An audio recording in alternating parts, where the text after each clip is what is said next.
feel like there's a possibility Cody could win the Rumble again. That could end up being the story leading into WrestleMania. I'm not sure, but I just don't see Roman Reigns holding the championship after WrestleMania 40. Rewind, recap, relive. For over 50 episodes, the revolutionary force in wrestling interview. Well, so you put your one up there. I'm curious when it comes specifically to the Bloodline. We'll start with someone like Sami Zayn's involvement, a fellow Canadian, of course. What did you think about the evolution we saw of Sami throughout that whole storyline? I love that Sami just took what worked for him and just ran with it. And I applaud WWE for allowing him to take what made him so authentically him and to be able to run with it and do his own thing. It reminded me a lot of the Daniel Bryan Yeselmania run, where it was just like, he's not our guy, but we can't ignore the fact that the crowd is so into this. So I love that. And I love the match that he had, you know, in his home country, in his hometown. That was so cool. The energy there was unmatched. It reminded me of it was somewhat like that. Do you remember when Santino almost won the world title and the crowd was going crazy? And I know I was like watching live. It was something like that where the underdog, and of course Sami had so much more story to it, but still it was such a moment you could really get behind. And again, even if you'd never watched wrestling before and just got the tidbits of what that was about, I feel like you'd be invested. Yeah. Another person in that same conversation is Jey Uso, main event Jey Uso now. He's totally on a different level, I feel, than he was. He broke out of the twin shadow. What did you think about his role in the Bloodline and where we see him now? And I always feel for twins, and my nephews are twins, Colin and Clark. And the thing that I always feel for them for is they're always referred to as the boys or the twins. And it's like, it's never Colin and Clark. It's never Jay and Jimmy. It's always like this like conglomerate of like this thing. So him breaking off and doing his own thing is amazing. And I'm really curious where this storyline ends up leading to, but breaking off, doing his own thing, showing that he is a single star kind of reminds me of like when Edge and Christian broke off and did their own things, when the Hardy Boys broke off and did their own things. This is like, look, the Usos are one of the greatest tag teams of all times, all time. Look at the numbers. I mean, it's just obvious, but them also being able to be successful on their own is a true testament to how talented that both are. Yeah, I couldn't agree more. And I saw your interview with both of them.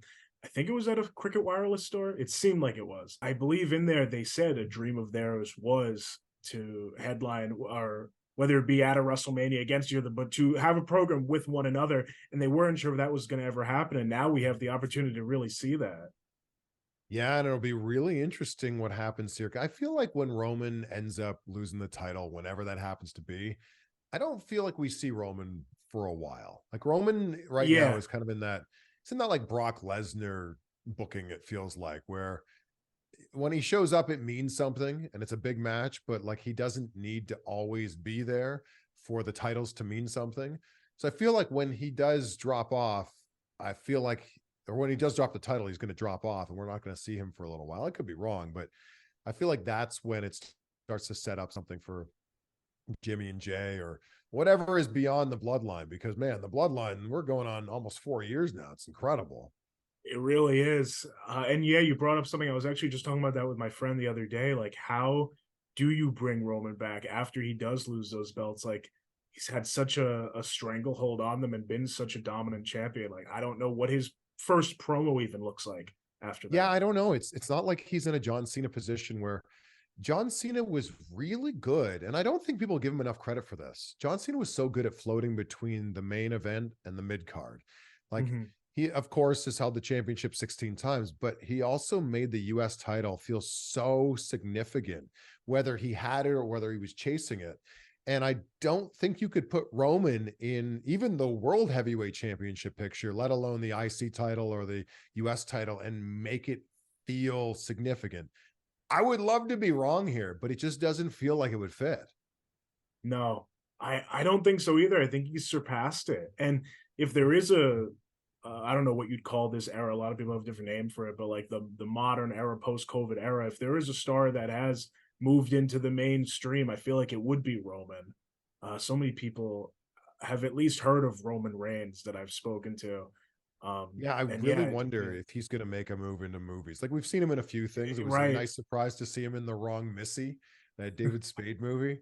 I didn't see that. He was in it. He's in it for like a scene, like he's a tough guy at the bar, but and he was in Fast and Furious with The Rock, which was cool. That I saw, yep. But it would be very interesting to see if he's going to sink his teeth into like, you know, some leading man roles. I'm curious. It's not like, look, he's so talented. He's made plenty of money in WWE. The guy never needs to work again in his life. And that is not the point here. I'm just very curious what he ends up doing with the talents that he has. Yeah. And the burning question, what do we think about who is going to actually take the belts off of him? Do you have any idea who might take the Undisputed World Championship from Roman Reigns? It still feels like Cody's going to finish the story. Like as we sit here right now, it's December of 2023. We're likely talking about something that's going to happen 5 months from now at WrestleMania 40 in April. I just feel like that's what we're headed towards. I feel like there's a possibility Cody could win the Rumble again. That could end up being the story leading into WrestleMania. I'm not sure, but I just don't see Roman Reigns holding the championship after WrestleMania 40. And this is a kind of an aside here, but it's interesting to me. I loved WrestleMania 39. I loved it. I thought it was fantastic. I was there. It's interesting to me how many people don't like WrestleMania 39 because the last 5 minutes of the show, they wanted Cody to win so badly that it ruined the entire rest of the show for them. And I just feel like it was such a huge surprise for Cody to not win that I feel like leading into WrestleMania 40, as of right now, as we sit here right now, that feels like the story that makes the most sense. I'm with you in that. And to go back to what you said, I was able to be there too. And in my section, somebody was beating his chair. Like he was trying to like rip the chair out of anger that Cody didn't win. Yeah, he was so angry. And that was the way it was. You're right. Like so many people, they're sour on that WrestleMania just for that one reason too, that last 5 minutes. And I've heard the saying from different people in the business. I think Vince McMahon, they'll only remember the finish. The finish is what matters. But still, that was such a fantastic WrestleMania. Both nights, I enjoyed every match on them. I mean, it had, and again, biased because we were there maybe a little bit. We had that feeling, but still, I mean, I think it was just on paper and in the matches, a great WrestleMania. Although, I mean, how much of a swerve would it be if everybody is going into WrestleMania 40 thinking Cody's going to leave with the belt and he doesn't? I mean, what a swerve. For a second time. I feel like that would start some type of... Do you remember the Sasha Banks reputation where she won a title but could never defend it? I feel that would be Cody. He works and beats everyone all year, but then when it comes down to it, he can't get it done. Look, I think at the end of the day, Cody's going to be a multiple-time WWE champion. It's just a matter of when is he going to get it the first time? Because, you know, there's no question that they're building Cody to be the face, or at least one of the faces of WWE. And that man works so hard. I have nothing but a tremendous amount of respect for Cody Rhodes. Watch any of the videos of the interactions he has with fans after a house show. Watch any of the videos of Cody signing 3,000 autographs, you know, sitting there just signing all these autographs backstage. That man loves the business and that man loves the fans. And I think that they're putting him in this position and they're giving him this opportunity. It's just a matter of time at this point.